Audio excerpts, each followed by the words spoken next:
Bonjour à tous et bienvenue dans Street Foot. Street Foot, c'est une émission dédiée au football africain, maghrébin et international. Je vous rappelle qu'il est possible de nous suivre sur Facebook, Twitter ou encore Instagram. N'hésitez pas à vous abonner. Nous allons bien évidemment parler de la Coupe d'Afrique des Nations avec déjà un petit débrief du premier tour car nous connaissons les deux premiers qualifiés et ainsi que quelques troisièmes. Nous parlerons ensuite du fiasco de l'Algérie qui s'est fait éliminer dès ce premier tour avec un point. On les voyait aller au bout et malheureusement pour l'Algérie, ça s'est terminé très tôt. Nous ferons également un point sur l'organisation de la CAN et le parcours des Lions indomptables avec un invité qu'on présentera tout à l'heure. Nous parlerons également de la Tunisie et du Maroc qui ont réussi à se qualifier pour les huitièmes de finale. Et nous conclurons cette émission par les huitièmes de finale. On fera un petit tour sur les qualifiés, puis quelques pronostics. Avant cela, on va faire un petit tour de table très rapidement, commençant par l'initiateur de cette émission et spécialiste du football tunisien. Bonjour Aïd. Bonsoir à tous. Fata, le spécialiste du football marocain. Bonsoir Anis, bonsoir à tous. Notre invité Kevin, qui n'est autre que le frère du footballeur professionnel international camerounais Karl Toko Ekambi. Bonjour Kevin. Bonsoir Anis, merci de m'accueillir. C'est normal. Et puis on termine par l'agent des footballeurs professionnels, monsieur Tarek. Bonjour. Salut à tous, très déçu. Désolé pour la moustache. Mon coiffeur, il est tunisien. Quand je lui ai dit que toute l'équipe était covidée, et c'est vrai, hein. C'est vrai. C'est vrai, hein, c'est pas une invention. Et du coup, j'ai pas de moustache. Bon, c'est pas grave, la prochaine fois. Donc, le débrief du premier tour de cette CAN. On connaît les 2-3 qualifiés de chacun des groupes. On va commencer très rapidement par le groupe A, c'est le groupe du Cameroun, Kevin. Donc, le groupe du Cameroun où le Cameroun et le Burkina Faso se qualifient pour ce deuxième tour. Qu'est-ce que tu en as pensé jusqu'à aujourd'hui du Cameroun ? Pour l'instant, le Cameroun... Pour l'instant, sur le bilan comptable, ça a été très bien. Après, dans le jeu, on a eu des belles choses offensivement. Après, défensivement, on a montré quand même quelques lacunes sur les 3 matchs. Les 2 premiers matchs, on a concédé le score en premier. Et sur le 3e match, on a réussi quand même à marquer les premiers. Mais on a beaucoup été dans la réaction, je trouve. Peut-être un peu trop de pression ? La pression, non, parce que c'est quand même une sélection, quels que soient les joueurs qui portent le maillot, ils arrivent toujours à se transcender. Et je pense pas vraiment... On a l'impression qu'on est comme le pays organisateur. Mais c'est un pays qui a l'habitude des grandes compétitions, des grands matchs. Donc je pense pas qu'il y ait vraiment tant de pression que ça. D'accord, peut-être qu'elle arrivera par la suite, cette pression, parce qu'on voit effectivement des fois Samuel Eto'o aller voir les joueurs. Là, on passe à des matchs à élimination directe, donc il y aura forcément plus de pression. Exactement, ce groupe qui a vu aussi le Cap-Vert se qualifier en tant que meilleur troisième, Cap-Vert qui est une surprise, qui a réussi quand même à tenir en échec. J'avais dit que c'était pas une surprise, Cap-Vert c'est une équipe connue pour jouer au ballon.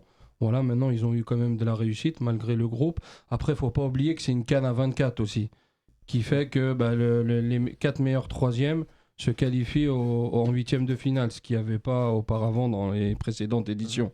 Donc ça permet à des équipes comme la Gambie, comme le Malawi, etc., de se qualifier aujourd'hui en huitième de finale. Comme les Comores aussi. Comme les Comores aussi, également, c'est historique. Soulignons que lors de cette compétition, beaucoup d'équipes se sont qualifiées avec 3 ou 4 points, ce qui n'était pas le cas sur les anciennes éditions. Ça montre que ces équipes méritent aussi leur billet pour les huitièmes de finale. En 2019, on sait que, par exemple, pour parler de la Tunisie, elle s'était qualifiée avec 3 points. Oui. Donc c'est vrai que, comme l'a dit Tarek, je rebondis dessus, cette CAN, elle est plus facile d'accès pour les huitièmes que les CAN précédentes, où quand tu loupais un match, quand tu loupais par exemple ton premier match, c'était pratiquement fini, 50%. C'était la rame derrière et franchement c'était compliqué de pouvoir se rattraper. Mais c'est vrai qu'en ayant ce nouveau système qui permet à 4 équipes d'avoir fini meilleur troisième, d'accéder en huitième, ce qui donne des groupes relativement ouverts. Ce qui va donner surtout aussi, je pense, des surprises en huitième de finale. Le Cap-Vert, on en reviendra tout à l'heure, mais vont affronter le Sénégal. Et au vu des prestations du Sénégal, c'est probable c'est possible du moins que le Cap-Vert crée la surprise. Après, justement, t'en as pensé quoi, Kevin, du match face au Cap-Vert? Parce que vous meniez sur un but de Vincent Aboubakar. Exactement. Meilleur buteur de cette compétition pour l'instant. Qui est très très en forme. Il est en forme, il porte l'équipe d'ailleurs. Bien sûr. Après, il a l'expérience de 2017 où il l'avait marqué le remporté. but pour remporter le trophée de la coupe. Ouais. Après, il n'a pas beaucoup marqué lors des CAN. Il a marqué, c'était son unique but, je pense, le but de la finale. Là, il a de la réussite, il porte l'équipe. Aujourd'hui, moi, je pense que ce match-là, le Cap-Vert, déjà, c'est une bête noire pour le Cameroun. Ah ouais? Oui, parce que sur les dernières confrontations, on n'avait pas gagné. On les a eus pendant les éliminatoires, il me semble, de la CAN ou de la Coupe du Monde, je ne sais plus. Mais sur les 2 matchs, on a pris qu'un point. C'est une équipe difficile à jouer. Donc, c'est une équipe contre laquelle on a assez du mal à s'exprimer. Après. De toute façon, l'essentiel était fait. Vous étiez déjà qualifié. Je pense qu'il a fait tourner. Pas tant que ça. Parce que même si on était déjà qualifié, on voulait quand même la première place pour pouvoir affronter le meilleur troisième d'un autre groupe.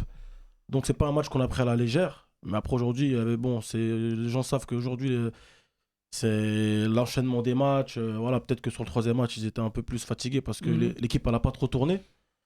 Mais voilà, l'essentiel est fait. Après, pour revenir sur le Cap-Vert, je pense que c'est une équipe qu'il faudra se méfier lors des 8e.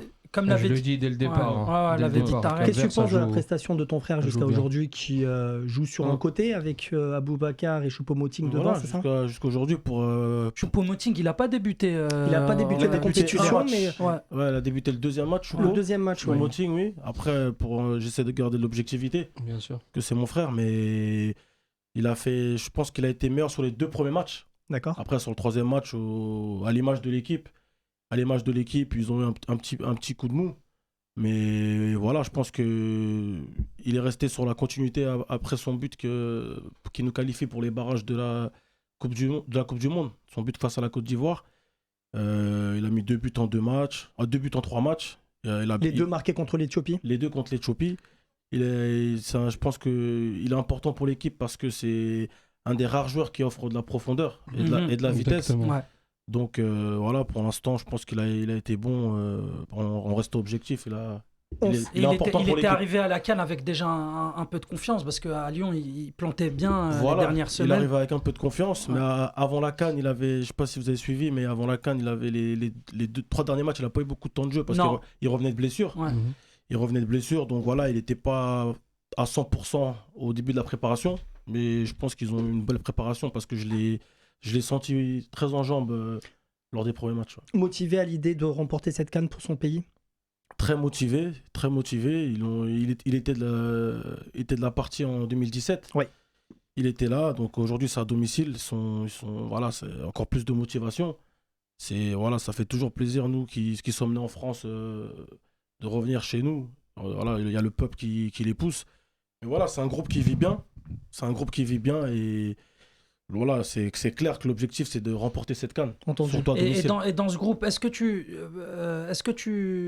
d'après les échos que tu as par l'intermédiaire de CAN, est-ce que ça vit vraiment bien? Parce qu'on sait qu'au Cameroun, il y avait souvent des tensions entre les. On y reviendra sur l'organisation, effectivement, ça c'est une très bonne question. Non, sans même du groupe, moi je parle, sans même de l'effectif. Est-ce qu'il y a pas des clans, parce que ça ferait un peu facile de dire ça, mais est-ce que tu sens vraiment une union sacrée autour de l'équipe, ou alors à l'image de ce qu'il y avait à l'époque d'Eto'o ou de Song, quelques distensions? À l'époque d'Eto'o et de Song, j'étais assez jeune. Après, je me suis un peu basé sur ce qui se disait dans la presse et par rapport aux gens que je connais au Cameroun, de ce que je savais. Apparemment, il y avait des clans par rapport aux anciens. Ouais. Mais là, c'est une équipe, c'est un nouveau groupe. C'est une équipe qui est assez jeune par rapport aux équipes précédentes. C'est une équipe qui vit bien. Je ne sais pas si vous voyez à chaque fois lors de leurs arrivées au stade, après les matchs, c'est une équipe qui chante tout le temps, qui danse. Donc ça vit très bien. Et aujourd'hui, il y a plus de binationaux qu'avant. Donc voilà, c'est une équipe qui vit bien. En parlant de chant, Eto'o qui reprochait justement à la sélection camerounaise de ne pas être très festive après votre qualification, mais on a bien compris que vous étiez focus pour aller le plus loin possible. Raïd, qu'est-ce que tu as pensé de cette équipe du Cameroun lors de ce premier tour? Je pense qu'ils ont fait le job, ils ont fini premier de leur groupe, qui va leur permettre d'avoir un 8e de finale plutôt accessible face aux Comores. Une surprise, le Comores, qui pour sa première CAN se hisse en 8e de finale. Donc je pense qu'on va voir le Cameroun plutôt facile pour l'écart. Après, je pense que la CAN pour le Cameroun va véritablement commencer à partir d'écart, où là je pense qu'il y aura quand même la pression va commencer à monter. Je pense que pour les Comores ça va passer, mais à partir des quarts de finale, je pense que les affaires vont se compliquer pour le Cameroun, et là je pense que ça sera vraiment je pense que sur le plan mental, il va falloir que les joueurs soient prêts, parce que la pression, je pense qu'ils vont la sentir de la part du peuple, qui attend ça depuis quand même une CAN au Cameroun. Je crois que ça s'est pas fait depuis les années 60 ou 50, c'est ça. Ouais. Donc je pense qu'ils ont envie de voir le trophée à la maison. Donc à voir. Moi pour le moment, je suis plutôt mitigé par rapport à ce que j'ai vu avec le Cameroun.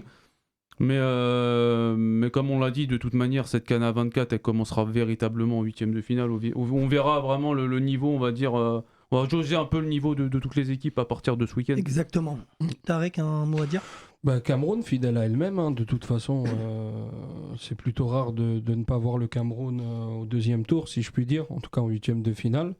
Maintenant, comme disait Raïd, le tournoi il va commencer là, en 8e de finale, où il y a déjà des grosses confrontations, notamment en Nigeria-Tunisie. Le Cameroun va hériter des Comores, c'est normal.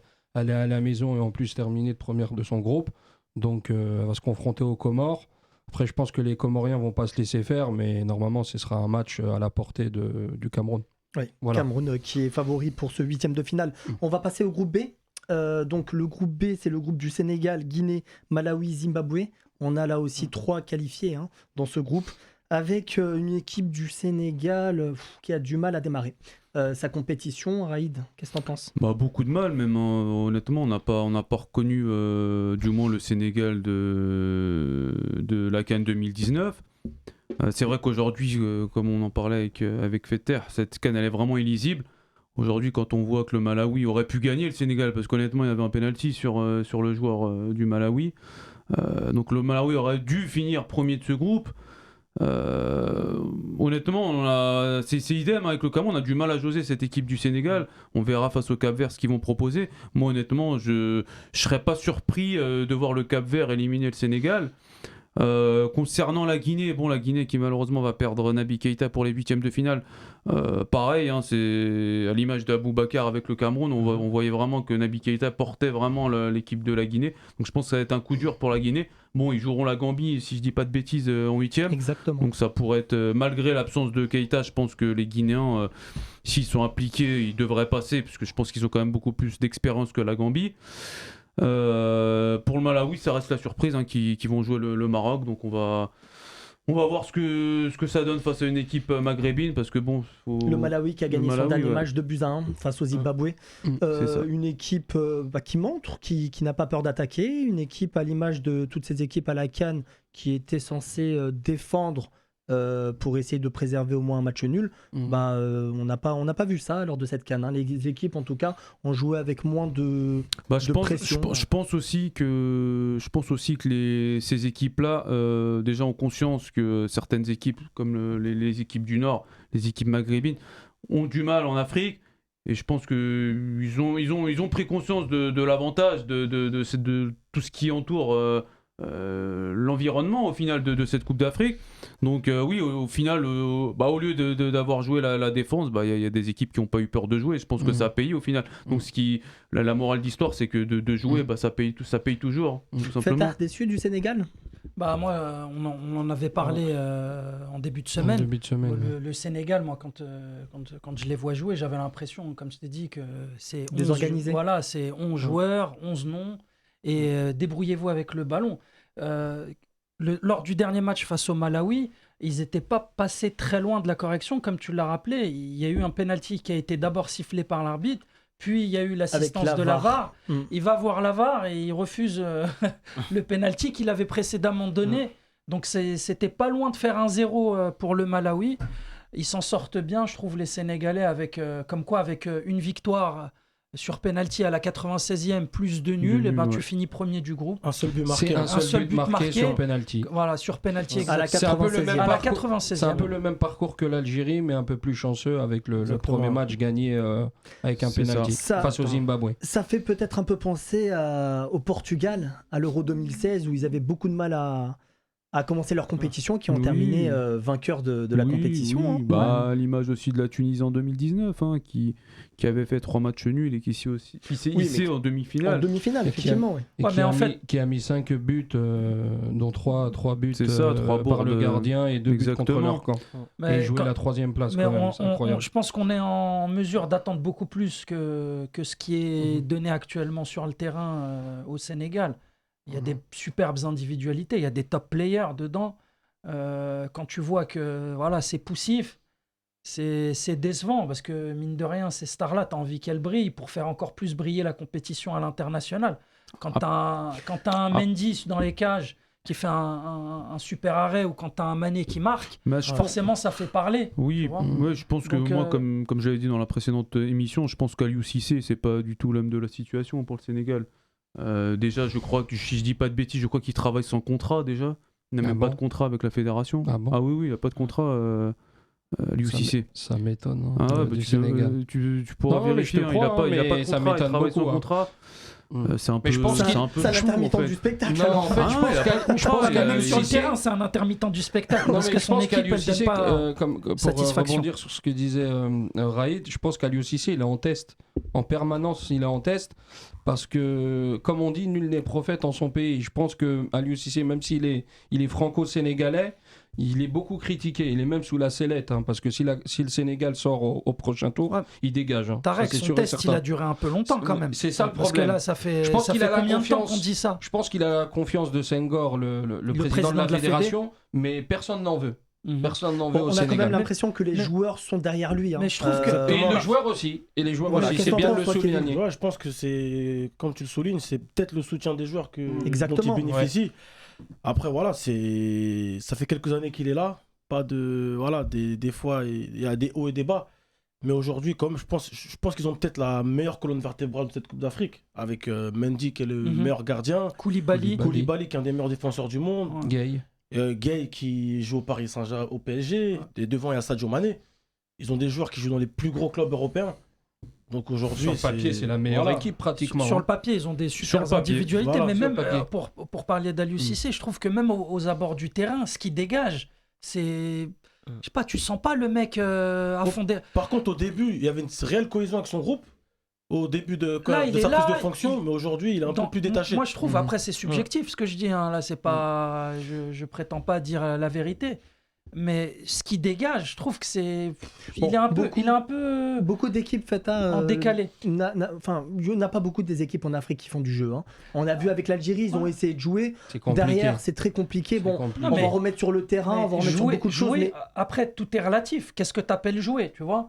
Des fois, il y a des équipes qui jouent pas, mais tu sens qu'il y a des choses qui sont travaillées. Il y a des schémas préférentiels. Le Mali, en fait, dans les 30 derniers mètres, ils ont un peu du mal, mais c'est une équipe qui joue quand même assez bien au ballon. De la défense à la remontée du ballon jusqu'au milieu.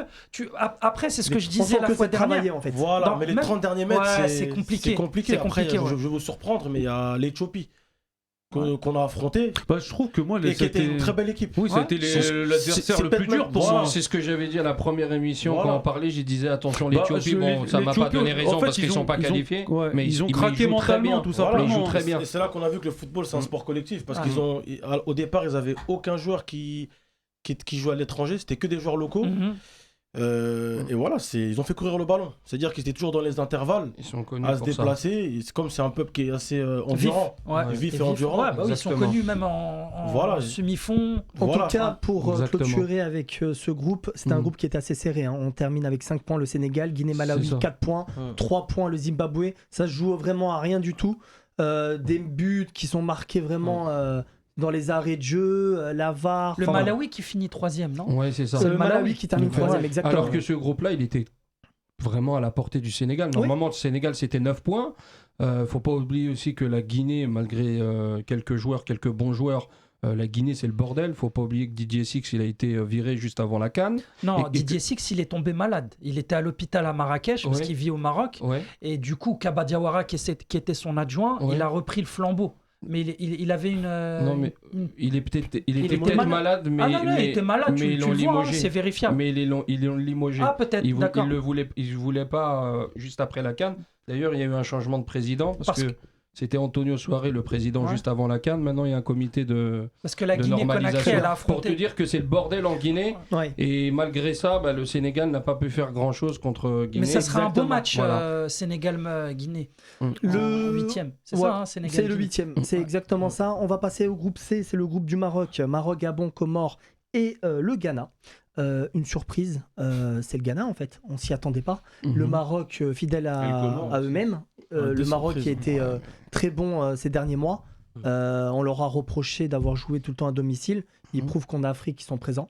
Le Ghana qui passe à côté de leur CAN. Qu'est-ce qu'on a pensé, Raïd, de ce groupe ? Comme l'a dit Kevin il y a quelques secondes, il y a 2 surprises. L'élimination du Ghana, la qualification des Comores. Ça a quand même surpris plus d'un d'avoir vu les Comores s'imposer face au Ghana. Donc on voit que le Ghana, depuis quelques années, sont sur une pente descendante. Je pense qu'on doit créer un renouveau sur cette équipe. Je pense que les frères Ayou, ça fait quand même quelques temps qu'ils auraient dû passer le flambeau. Aujourd'hui, je crois que le Ghana n'a jamais gagné, éliminé, je crois, du premier tour. Je suis pas sûr, mais n'a jamais fait une CAN sans gagner de match. C'est quand même. Il termine avec un point. Le Ghana, et rappelons-le que le Ghana est dans les prétendants pour la qualification à la Coupe du Monde, certes dans le chapeau 2, mais qui peuvent y aller. Après il y a Rajevac qui est arrivé au Qu'est-ce que j'allais dire, service. Rajevac, c'était on se souvient d'ailleurs de son passage, pardon. Il a été limogé. Ouais, mais il est arrivé pour la CAN. C'était sûr, de toute façon. Oui, mais là, il a été recyclé parce qu'il était déjà passé par le Ghana. Et en Algérie, c'était une catastrophe. Je pense que c'est ça que tu voulais dire. C'était ça que tu m'as... C'était une catastrophe. Il connaissait même pas les noms des joueurs. Et il n'y avait aucun joueur qui le respectait en Algérie. C'est ça qui était incroyable. Le Maroc, qu'est-ce qu'on a pensé, Fatah ? Alors, le Maroc, comme j'ai dit, moi, face au Ghana, c'était un match... chiant à regarder quand t'étais pas supporter. C'est peut-être le déclic de cette compétition pour le Maroc. Après, face au Gabon, d'ailleurs c'est ce que j'ai aimé chez Vaïd, il a changé Saïs, donc le capitaine qui n'a pas joué. Il a changé un peu le milieu de terrain parce qu'il a expliqué qu'il voulait faire rentrer Rahimi, mais pour des raisons un peu non dites. Il a changé son plan de jeu juste avant le début du match, ce qui a donné une attaque En-Nesyri El Kaabi. Et on s'est rendu compte que c'est un peu 2 profils similaires, c'est-à-dire c'est la profondeur et c'est surtout 2 attaquants des 16 mètres, c'est-à-dire c'est pas des gens qui vont participer à l'élaboration du jeu. Donc ils se marchaient un peu dessus, c'était brouillon, il n'y avait pas d'automatisme. Sur ce match-là, la chose positive qu'il en ressort, c'est le caractère pour revenir au score. Parce que dans ce match-là, face à une très très belle équipe du Gabon, notamment le joueur de Clermont que je ne connaissais pas du tout, Alevina, super bon côté gauche avec une insouciance. Sur tous les matchs. Moi j'ai kiffé sa joie là, après le but. T'as l'impression c'est un gamin. Et Boupenza aussi avec son pied gauche qui joue à El Arabi. Derrière, c'est costaud avec. On connaît Kwele Manga, qui était passé par Lorient, mais c'est une très très belle équipe, le Gabon. Et je trouve qu'on avait besoin d'un match comme ça pour dire aux remplaçants, parce que tu sais que quand tu attaques une compétition avec 28 joueurs, quand tu les laisses sur le banc, ils commencent à faire la gueule. Voilà, il a fait tourner, il a montré qui était titulaire et qui méritait de rester sur le banc. Celui qui a fait la bourde, c'était celui qui a Chakla, Sofiane Chakla, qui a glissé sur le but. Exactement. Mais comme quoi le foot, c'est des détails. D'ailleurs, j'en avais parlé à Raïd le soir du match, c'est que tu as une incursion de Hakimi qui se déplace de son côté droit vers l'axe du terrain pour donner une passe à El Kaabi en profondeur. El Kaabi qui tire du côté opposé du gardien. Le gardien l'arrête. On siffle hors-jeu alors qu'à la caméra, on voit qu'il n'y a pas hors-jeu. Sur le hors-jeu, il y a un long ballon du gardien. Chakla glisse et ça fait but. Donc quand c'est Ouais, pour parler de ça l'importance joue des sur des détails. détails, ouais. Vraiment Bien sûr, des ouais. détails et après tu cours après le ballon. Sachant que en plus le Gabon, ils étaient surmotivés avec les petits problèmes qu'ils ont eus. Ouais. Et je l'avais dit que le départ de Aubameyang bah, et de Lemina, ça allait être une bah, bonne chose pour le c'est Gabon. Le Gabon, et il on faut l'a leur vu. rendre hommage. C'est une superbe équipe. Alors, Moi, on j'ai pouvait beaucoup penser aimé. à la catastrophe quand Lemina ne jouait pas et Aubameyang. Beaucoup d'observateurs disaient que Bah, Moi, j'avais Gabon n'allait rien j'avais faire. pas de doute parce que c'est des Alevina fouteurs et de merde dans Boupendza, le ils groupe. ont fait le taf Bien devant. sûr, Je sais pas ça ce a libéré l'équipe. Ouais, exactement. À l'image du Portugal en finale de l'Euro quand Cristiano il sort. Exactement. Des fois, quand les cadres ils sont Ou pas là, Zlatan au PSG, Et par à ça l'image libère exemple. le temps. de même au Maroc, l'éclosion de Bouffal avec Ziyech Bien qui sûr. n'est pas venu. Mhm. D'ailleurs, l'entrée de Bouffal a complètement transformé le milieu de terrain et on s'est créé pas mal d'occasions. Voilà. Ouais. Après sur si tu veux un peu l'analyse du match, il a fait sortir le petit Chahir de QPR à la 30e minute. Et ça, c'est ce que j'aime, moi, chez les coachs. Ça veut dire que le mec, Vaïd, il a une telle expérience qu'il voit qu'il s'est trompé, tout de suite, il change. Et ça, c'est pas donné à tout le monde. Exactement. Parce que la première place du groupe se jouait là. Et avec toutes les conséquences qu'il y a derrière, ça veut dire que si tu es deuxième, bah, tu es obligé d'aller dans une autre ville, avec le transport, tu joues plus sur le même terrain sur lequel tu as joué les 3 premières rencontres. Tu vois ce que je veux dire? Avec le risque Covid, la bulle sanitaire qui n'est plus celle qui devait être quand tu es dans le même hôtel. Donc il a pris des risques, il l'a dit, et il a assumé ses erreurs. Et ça, j'ai beaucoup apprécié de Vaïd, parce que quand tu vois que des coachs se trompent et ne le reconnaissent jamais, lui, il a eu la grandeur au moins de de belles le dire. choses à entrevoir pour le Maroc en tout cas. Ouais. J'espère maintenant, face au Malawi, c'est pas dit, parce qu'on a le traumatisme face au Bénin il y a 2 ans où on perd au tir au penalty. but après un 1 et un penalty raté à la 92e de Ziyech. Il n'y a pas de petites équipes, ça on l'a déjà dit, mais encore plus avec quand tu affrontes le Maroc. Bon, ce groupe qui a vu le Maroc arriver première, derrière on a le Gabon et les Comores. Première participation, 8e de finale, les Comores Qui passe Qui avec répond- une victoire. exactement, qui Ouais. attendait un score de la part de la Sierra Leone. Je pense qu'ils ont dû trembler quand il a raté son penalty, Ouais. le joueur de la Sierra Leone. Ouais, face à la Guinée équatoriale, Exactement. ça devait se finir à 1 et puis un penalty. Comme quoi cette canne, C'est la aussi magie de la CAN. beaucoup d'histoires de Félicitations penalty. à eux.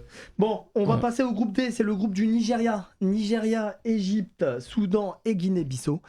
Le Nigeria qui est la seule équipe à avoir fait 3 sur 3. Non, avec le Mali. Le Mali a Ah, fait. le Non, Mali, exact. Mali 7 Non, c'est 7 points le Mali. Le Mali, ils ont fait Ah match oui, nul ils ont fait face un à la match nul Guinée. lors du deuxième match. Exactement. Non, bah, clairement, de toute manière, le Nigeria, c'est l'équipe la plus en vue. Hein, Avec le joueur de durant cette Nantes, compétition. Moses Simon. Moses Simon, Simon, ouais, qui est très fort, hein, très impressionnant. Incroyable. Le Une Nigeria équipe qui a- très jeune, je le répète, parce que le Nigeria, c'est l'équipe la plus jeune de cette CAN. Hein. Donc une équipe vraiment très Mhm. jeune et qui attaque, qui ne cesse d'attaquer, Mhm. qui ont compris, Mhm. on l'a vu contre l'Égypte, c'est vrai que c'était très étonnant, Raïd. Bah, pour moi, qu'ils ont totalement écrasé cette équipe égyptienne hein, durant le premier match. Vraiment, moi, ils m'ont impressionné. Bon, après, on va pas se mentir, la Guinée-Bissau et le Soudan faisaient partie des équipes vraiment les plus faibles de ce premier tour. Donc, on va pas. Mais le Ils vont Soudan pas- qui n'a pas démérité, je trouve, parce Contre qu'ils ont changé de l'Égypte, ouais, sélectionneur, justement, ils ont ouais. changé quasiment toute l'équipe. 90%, 90%, de Et je trouve l'équipe. qu'ils étaient Ils ont intéressants changé. malgré tout et ils ont Oui, on va dire qu'ils essayé ont de faire ce qu'ils ont pouvaient. eu de l'envie. C'était une équipe, Ouais, voilà, beaucoup un peu d'envie, ouais. Ouais, beaucoup d'envie, un peu du bricolage, hein, au Exact. tout compte fait. Mais oui, mais après, bon, voilà, on va pas. Je pense que le Nigeria, ils ont eu un test dès la première journée. Et pour moi, vraiment, l'Égypte n'a rien pu faire. Bon, ça s'est fini qu'à 1-0, mais honnêtement, ça aurait pu se finir à 3, à 4-0, tellement le Nigeria a cessé d'avancer, a cessé de vouloir marquer. Aujourd'hui, le Nigeria qui va se retrouver en 8e de finale face à la Tunisie. Donc, ça sera pour le Nigeria un test pour normalement confirmer sa suprématie. Je pense qu'aujourd'hui le Nigeria est largement favori face à la Tunisie. Le Nigeria qui, rappelons-le, comme je l'ai dit, c'est une équipe très jeune, mais on n'a pas la même morphologie, tu l'avais souligné à la dernière émission, on a des joueurs qui sont assez petite taille, très mobile. vifs, très mobiles, et puis on a cette mentalité de je marque un but, j'essaye d'enfoncer. Et technique aussi. Hein. Très technique, très bien sûr. technique. Le Nigeria a Exactement, toujours ouais, été technique, bien sûr. effectivement. Qu'est-ce qu'on a pensé, toi, Kevin, du Nigeria? Nigeria, c'est. Forte impression Bon, après, c'est un peu mesuré parce que voilà, ils ont. Malgré qu'il y ait une forte impression, en face, il n'y a pas eu des gros adversaires. Je suis adversaires, d'accord, ouais. Donc voilà, après, l'histoire nous a montré aussi que bien commencer une compétition nous mène rarement Exactement. au bout. D'accord. C'est-à-dire que voilà, mais par contre, c'est une équipe dont toutes les équipes doivent se méfier parce que voilà, dans une compétition, les poules c'est quelque chose. Et les matchs en élimination directe, c'est autre chose. C'est autre chose. Et c'est la seule équipe qui a eu 9 points, mais ils n'ont pas été bien vernis derrière en tirant la Tunisie. Mais maintenant, aujourd'hui, ce qui va être bon pour eux, c'est que la Tunisie a été touchée quand même par le Covid. Mais voilà, le Nigeria, c'est une équipe assez solide dans tous les... Dans tous les sens sur du toutes terme. les lignes. Sur toutes les lignes. Ils ont encaissé, je crois, qu'un but, le Nigeria. Ils ont marqué 6. Ils en ont encaissé 1. Une attaque, on a beau dire, c'est peut-être des petites équipes, parce que le Soudan, avec tous les problèmes qu'ils ont eu, Tarek, tu l'avais déjà souligné. Hein. Mais 6 buts, un but encaissé, solide. Il y a Nacho devant, le joueur de Villarreal à droite qui est très bon. Chikazoui, Ndindi au milieu. Ouais, c'est vraiment une très belle équipe. C'est une belle équipe. Et excuse-moi de te couper, Tarek. Et c'est... Il y a quelque chose qui est très important, on n'en parle pas beaucoup, c'est le climat du Cameroun. C'est un climat qui est tropical. Et aujourd'hui, le Nigeria, c'est un pays qui est frontalier au Cameroun. Comme le Gabon. Pareil. Et le Gabon, d'ailleurs. C'est bien de le rappeler. Tu vois que donc ils réussissent parce qu'ils sont habitués à jouer dans ces conditions. Ils sont habitués. Une petite chose, donc le Nigeria va jouer son match de 8e de finale, là où ils ont joué la phase de groupe. Le terrain, lorsqu'on l'a vu, notamment contre l'Égypte, c'est un terrain qui est plutôt praticable. Ce climat-là, il est comment? Il est humide, chaud, humide? C'est un climat qui est chaud et très humide en fait. D'accord. Sur les matchs, il y avait 70 à 75% d'humidité. Énorme. Ah oui, quand même. Il y avait des matchs, on regardait, on croyait qu'il pleuvait, alors que non, c'est les joueurs qui transpiraient. Et aujourd'hui, le Cameroun, c'est très très humide. Même des fois, c'est... Et même le soir, hein. Même le soir, le soir, ça va un peu mieux quand même. Mais... Au niveau de la chaleur, mais l'humidité, elle est toujours... C'est dans le sud du Cameroun, Kevin? L'humidité? Non, je veux dire là où il joue le Nigeria actuellement. Il faut que tu me rappelles la ville.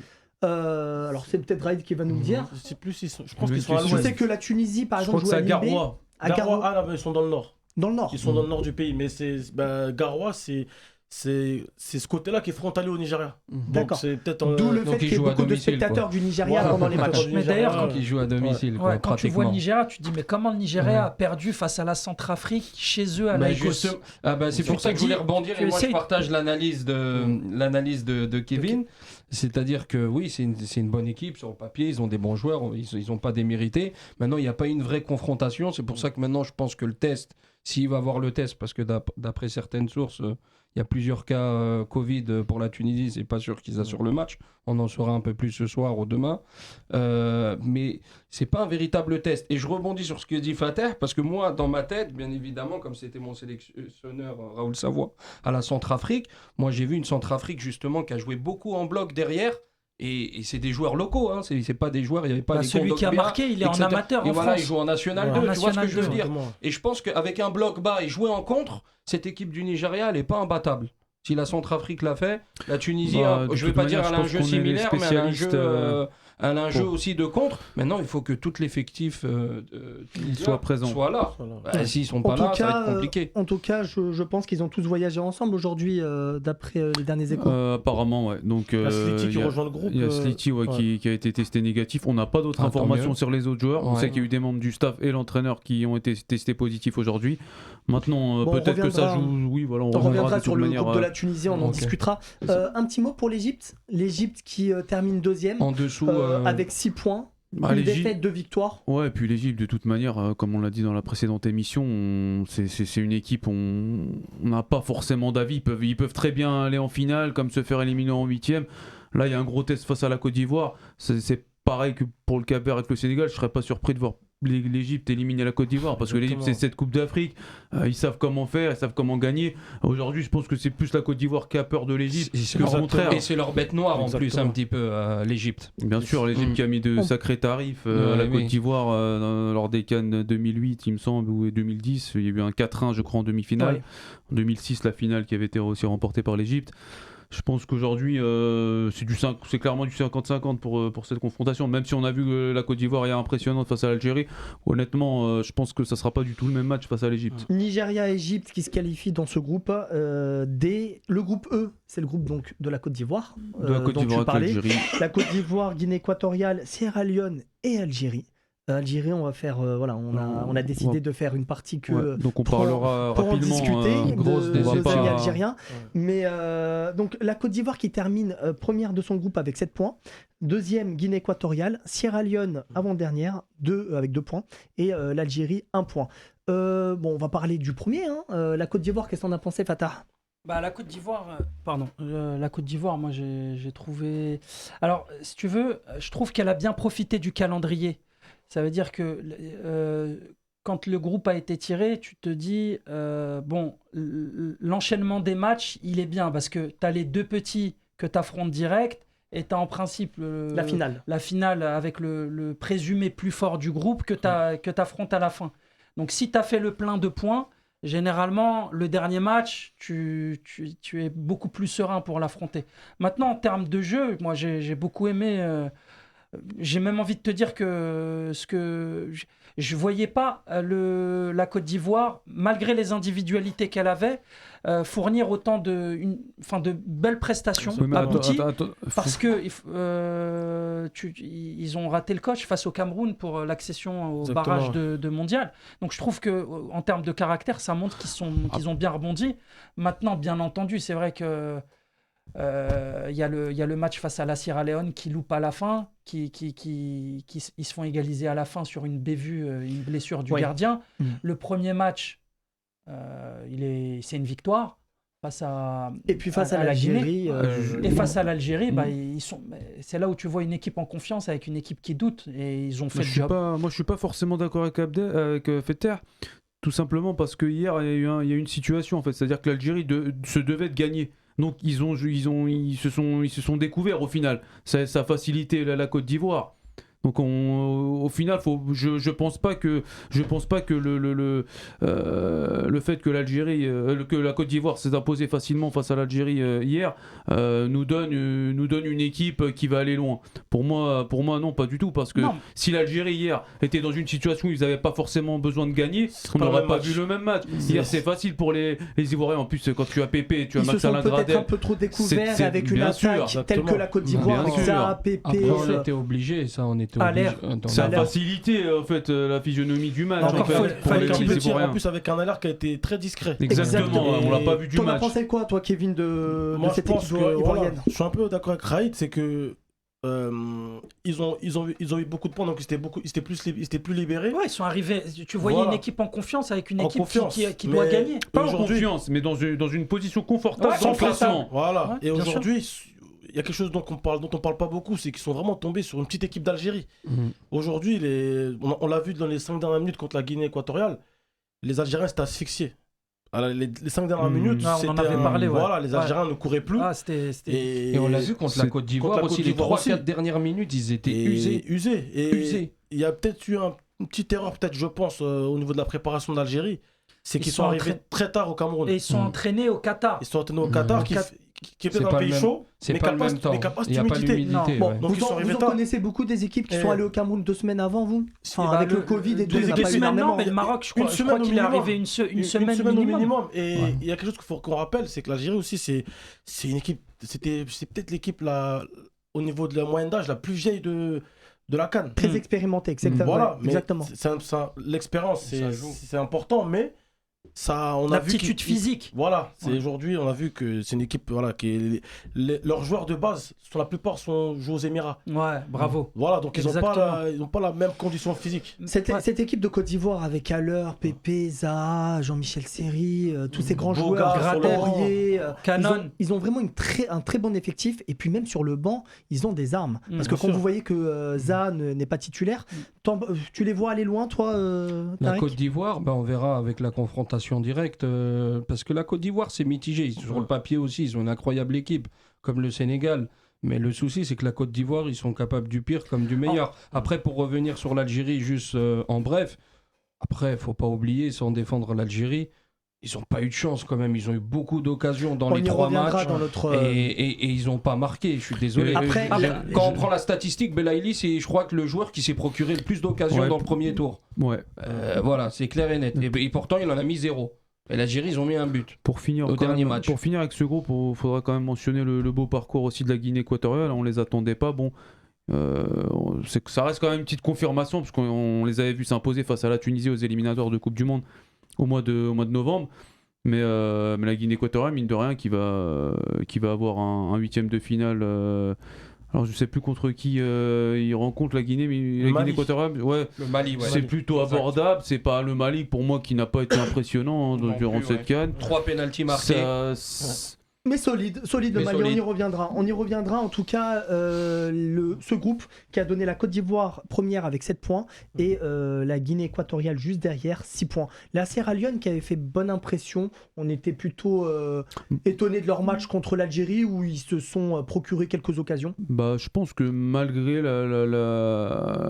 la disqualification, enfin l'élimination plutôt, je pense que dans l'ensemble, ils ont fait une très belle CAN. Ils sont arrivés à tenir l'Algérie, la Côte d'Ivoire. Malheureusement, ils ont raté un penalty en fin de match face à la Guinée équatoriale qui aurait pu les qualifier. Bon, ça reste quand même très positif pour cette petite équipe de l'Afrique. Donc voilà. Très bien. Bon, on a terminé avec ce groupe. On va passer au dernier groupe de cette CAN, qui est le groupe de la Tunisie. Tunisie, Mali, Gambie, Mauritanie. Mali, première avec 7 points, égalité avec la Gambie. La Gambie, hier, qui a battu la Tunisie 1-0. Raïd, comment tu peux expliquer ce revers ? On en reviendra plus en détail tout à l'heure, mais bon, il y avait comme tout le monde le sait, il y a eu 12 cas Covid du côté tunisien. Très touché par le donc Covid. Ça a été un peu une équipe un peu bricolée. Bon, après, il n'y a pas d'excuse, la Gambie, ça reste quand même malgré tout bien plus faible que la Tunisie, donc c'est une très grosse contre-performance qu'a subi les Aigles de Carthage hier soir. Maintenant, ils se mettent un petit peu une balle dans le pied, puisque comme on le sait, dimanche, il y aura une très grosse confrontation face au Nigeria. Donc je pense que malheureusement, comme l'a dit Tarek, aujourd'hui on n'a pas forcément d'informations. On ne sait pas si les joueurs ont été testés de nouveau positifs ou négatifs. Au final, si les 12 seront encore absents ce dimanche, je donne pas cher de leur peau à ces Tunisiens, face à une équipe du Nigeria qui vraiment nous a impressionnés depuis le début de la compétition. Maintenant, pour plus globalement dans ce groupe, le Mali ne m'a pas forcément impressionné. Franchement, de ce que j'avais vu ces derniers mois aux éliminatoires de Coupe du Monde, match amicaux face à la Tunisie et l'Algérie au mois de juin dernier, je pensais quand même que ça allait être beaucoup plus impressionnant, tout simplement. Ça n'a pas été le cas. La Gambie, on ne peut pas aussi leur enlever leur mérite. Ils ont fait un match nul face au Mali, ils se sont imposés face à la Tunisie. Je pense que la Gambie qui va affronter, il me semble, la Guinée-Conakry, a toutes ses chances pour se qualifier en quart de finale. Et voilà. Ça a peut-être été l'équipe la plus séduisante du groupe, la Gambie. Très disciplinée au final. Moi, ce qui m'a impressionné, c'est vraiment leur discipline. Hier soir, face à la Tunisie, ils n'ont pas bougé. C'est un tout petit pays, la Gambie. À l'intérieur du Sénégal. À l'intérieur du Sénégal. Non, mais ils n'ont rien à perdre. Le coach Tom Simplet, qui a fait du gros travail depuis qu'il est arrivé. D'ailleurs, il a été renouvelé jusqu'en 2025. Après, ce qui est dommage pour le match face à la Gambie, c'est que ce type de match, la Tunisie, normalement, elle doit au moins faire le nul et ne pas se faire rejoindre comme ça bêtement sur une frappe, superbe frappe d'ailleurs dans la surface. Juste avant, il y a la Gambie qui allait marquer sur un coup franc qui tape la barre transversale. Exactement. Après, c'est vrai que comme l'a dit Raïd, il y a eu beaucoup de changements. Il y a eu quelques cartons rouges aussi. Ben Moustapha, le gardien, il y a eu un carton rouge, un deuxième carton jaune. L'entraîneur tunisien qui s'est pris un carton rouge, qui a perdu sa lucidité, Raïd. C'est ça. Il n'y a pas que lui, il y a le gardien aussi, Farouk Ben Moustapha, qui a pris aussi un rouge. De toute manière, on en reviendra tout à l'heure. Je pense que le staff et l'entraîneur de cette équipe ont un peu perdu les pédales, entre guillemets, hier soir. Ça montre beaucoup de fébrilité dans cette équipe, beaucoup de tension. Bon, il y a aussi, c'est pas des excuses, mais le fait qu'il y ait 12 cas Covid, qu'il y en a eu 6 aussi dès le premier match, ça vous met pas dans des bonnes conditions durant cette compétition. On reviendra sur la Tunisie sur un sujet précis. Mais la Tunisie avec un 9, c'est beaucoup mieux qu'avec un faux 9 comme Kazri lors du premier match. Ça joue mieux, même le côté gauche, je trouve. Est-ce que c'est plus efficace ? Est-ce que c'est... non, on l'a bien vu. On l'a bien vu que c'est pas plus efficace. C'est pas plus efficace, mais ça joue un peu mieux devant. On trouvait pas mal Jaziri. Plus de solutions. Plus de solutions. ça combinait bien. Ça Même bougeait pas mal. Rafia, là, l'ex de la Primavera avec la Juve, je trouve que sur le côté avec Abdi, ils ont pas mal fait Ça a bouger le bougé, côté. ouais. Cette équipe du Mali, Kevin, comment tu la juges avec ses latéraux qui jouent en France? Beaucoup de joueurs qui sont issus du championnat français. TP Mazembe pour le gardien, Djinepo qui est très bon devant, avec Ibrahima Koné. Super joueur. C'est une belle équipe. C'est une belle équipe. Après, pour revenir sur Djenepo, c'est un super joueur, mais qui manque de justesse dans le dernier geste, que ce soit à la dernière passe ou dans la finition. Après, je pense que cette équipe, il leur manque vraiment un attaquant. Exactement. Voilà, je pense qu'il leur manque vraiment un attaquant à cette équipe. Parce que voilà, c'est beaucoup d'académiciens. Mariga qui manque peut-être, Mariga. Voilà, je pense qu'ils auraient peut-être le petit Koné qui a 22 ans, je trouve qu'il est pas mal. Koné. Il marque sur 3 buts penalty. sur penalty. il marque. Peut-être sur penalty. Il faut les mettre. La Tunisie ne les met pas. C'est 8 buts en 8 matchs, je crois, Koné.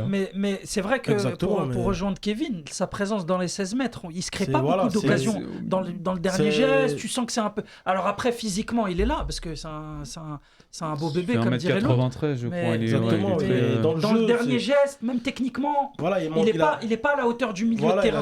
Qui joue en Norvège, Koné, c'est ça? C'est la Norvège ou Suède, je sais plus, mais c'est un pays nordique. Face à une équipe plus expérimentée, est-ce que le Mali obtiendra ses pénaltys aussi? C'est ça. C'est tout le problème. Ils peuvent, parce qu'au contraire de la Tunisie, elle a eu 3 pénaltys, le Mali, elle les a mis. Et il y a les premières du groupe, et la Tunisie en a raté 3, et voilà, on connaît sa position. Le Mali qui va jouer en 8e de finale, la Guinée. Face à la Guinée équatoriale. La Guinée équatoriale. C'est un 8e abordable pour les Maliens. Après, ça reste, pour moi, ça reste aussi ça. Ça va rester du 50-50. Attention à la Guinée équatoriale qui est dans une bonne dynamique et qui joue très bien ensemble. Après, le Mali, ils ont un bon banc aussi. Quand tu peux faire rentrer le mec de Brighton, là, Bissouma. Camara de Salzbourg. De Salzbourg, ouais, exactement, l'attaquant. Dans ce groupe, donc le Mali qui est première, Gambie juste derrière, et la Tunisie, comme en 2019, 3e, avec 2 revers et une victoire. La Tunisie qui ne fait pas du tout passe à la tunisienne, qui passe à la trappe pour l'instant. Enfin, à la trappe peut-être pas. Il y a un moment donné à Nice, quand tu as 3 pénaltys décisifs, et Dieu sait que ce soit dans une CAN, une Coupe d'Europe ou une Coupe du Monde, les pénaltys, il faut les marquer. C'est très important. Tu rates le premier contre le Mali, ça te fait un partout. Tu rates contre la Mauritanie, ça peut encore passer. Mais là, tu rates le dernier contre la Gambie. Ouais, mais Tarek, t'en penses quoi, toi? Parce que c'est 3 tireurs différents. Est-ce que c'est une histoire c'est un psychologique ou alors c'est juste un travail spécifique qu'il faut faire à l'entraînement? Non, je pense pas que c'est un travail spécifique. Je pense qu'ici, autour de cette table, tout le monde sait tirer des pénaltys. C'est un peu la loterie. Maintenant, c'est psychologique. Bon, peut-être pas dans une compétition internationale, mais après, on peut essayer. Moi, perso, je suis pas tiré. Le tireur de pénalty en Tunisie, on a Ali Maloul qui joue arrière-gauche titulaire El Ali. Mais il jouait pas hier. Il ne jouait pas. C'est à lui normalement qui redevait le penalty tiré par Jaziri. Mais s'il jouait, c'est à lui de tirer derrière Wabi Kazri ou pas? C'est ça, oui, c'est ça. C'est ce qui a été dit par l'entraîneur hier soir. Donc Ali Maloul est le 2e tireur officiel de l'équipe nationale. Il n'a pas été présent hier. Il a été présent face à la Mauritanie, mais il a laissé le tir au but pour le penalty pour Msakni pour le mettre en confiance, etc. Bon, j'espère que si on a un penalty face au Nigeria et que Maloul est présent, j'espère que ce sera lui qui le tirera. Entendu. Parce qu'on n'en aura pas beaucoup. Très bien. Bon, bah écoutez, on a terminé avec ce débrief du premier tour. On va passer maintenant au fiasco de l'Algérie.